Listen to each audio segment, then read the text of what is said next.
Ustaz ngomong soal ujian ketakutan tadi Ustaz, nampaknya ini dirasakan oleh teman-teman di Sumatera Barat. Jadi ada kemunculan harimau Ustaz, dia tiba-tiba hadir di wilayah permukiman warga di Alahan Panjang, Kabupaten Solok. Akibatnya warga di sana sampai tidak berani berladang. Kita simak liputannya.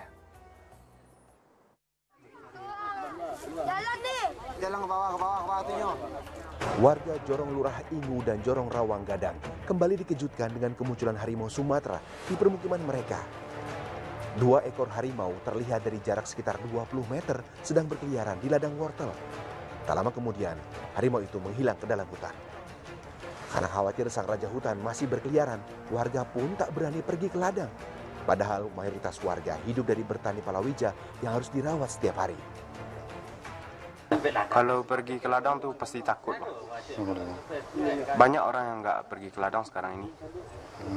Tanamannya sudah terbengkalai kalau soal harimau ini. Orang sini penghidupannya cuma bertani. Kalau bertani ini kan kalau terlambat obatnya bisa mengakibatkan fatal bagi tanaman. Kemunculan satwa dilindungi ini merupakan yang keempat kalinya sepanjang hari Jumat. Bahkan sebelumnya, 2 ekor harimau itu juga sempat terlihat melintas di jalan raya dekat kawasan wisata Danau Kembar Solok. Untuk mengusir harimau itu, warga menggunakan sejumlah alat sederhana yang menimbulkan bunyi gaduh. Kemunculan harimau itu diduga karena habitatnya mulai terganggu. Pasalnya, daerah Kecamatan Danau Kembar terletak di antara 3 daerah konservasi, yakni Taman Nasional Kerinci Seblat, Suaka Marga Satwa Tarusan, dan Suaka Marga Satwa Barisan, yang merupakan habitat bagi harimau Sumatera. Kenapa dia bisa keluar dari yang sebelumnya tidak pernah ada kejadian atau laporan dari masyarakat? Salah satunya akibat fragmentasi atau terpotong-potongnya habitat yang tadinya dia teritorinya itu Pak sama seperti kucing rumah. Putarannya itu di situ aja, di situ. Cuma sekarang perlintasannya itulah yang misalnya jadi jalan, kemudian. Sejak kemunculan raja hutan tersebut, 2 ekor ayam dan 2 ekor anjing peliharaan warga telah dimangsa harimau. Aldian melaporkan dari Solok, Sumatera Barat. Kalau yang saya lihat ini sebenarnya ironis, Ustaz, karena dengan hadirnya 2 harimau tadi membuat warga jadi sulit berladang, takut untuk mencari nafkah. Tapi di sisi lain harimau Sumatera hadir itu sebenarnya juga masuk ke permukiman ada alasan ya, mungkin karena kelaparan, habitatnya diganggu. Nah, sekarang petugas berwenang sudah melakukan pengamanan, pencarian. Tapi kalau ada hikmah yang mungkin bisa dibagi sama Ustaz dari pelajaran ini.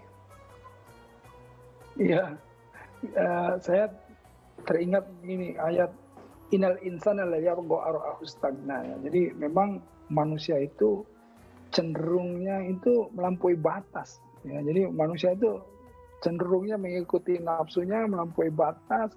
Yang akhirnya sebetulnya kita hidup itu kan memang kita khalifah, kita ini pemakmur di bumi ini. Tetapi di bumi ini kan warganya bukan hanya manusia, tetapi juga ada binatang, habitat alam, pepohonan, tumbuhan, semua makhluk Allah.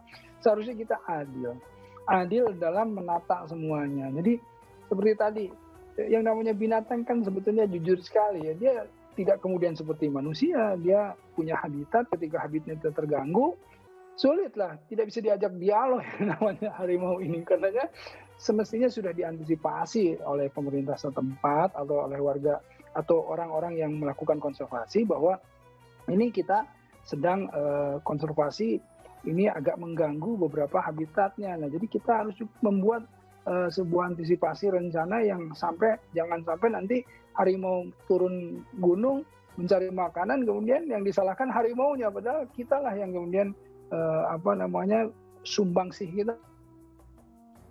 Kalau dalam Islam itu sebetulnya kita itu bukan hanya punya berperi kemanusiaan tapi berperi kebinatangan. Iya, banyak hadis-hadis ya yang kalau kita pelajari bahwa membunuh semut itu tidak boleh sembarangan itu ya. Kemudian bahkan mengencingi lubang semut itu dilarang oleh Rasulullah SAW. Juga bayangkan ada seorang pelacur yang kemudian diampuni oleh Allah karena dia memberikan minum kepada binatang seekor anjing gitu ya. Dan dalam hadis juga dinyatakan setiap air yang diberikan kepada hewan untuk minumnya, untuk kehidupannya itu mendatangkan pahala buat kita. Jadi ada juga yang kemudian masuk karena membiarkan kucingnya terikat dan tidak bisa makan. Coba bayangkan, betapa yang namanya binatang ini juga kemudian mendapatkan tempat di dalam kehidupan kebersamaan di dalam Islam ini. Karenanya seyogianya kita lebih bijaksana lagi dalam kemudian melihat, menata alam, ya, kemudian dengan hidup dengan binatang, dengan yang lain-lainnya. Insya Allah itu juga menjadi amal soleh. Saya jadi ingat perkataan Ustaz tadi, segala perbuatan bisa kita petik bahkan di dunia Ustaz ya. Kalau kita menjaga kelestarian alam, insya Allah keseimbangan juga akan kita terima begitu Ustaz ya.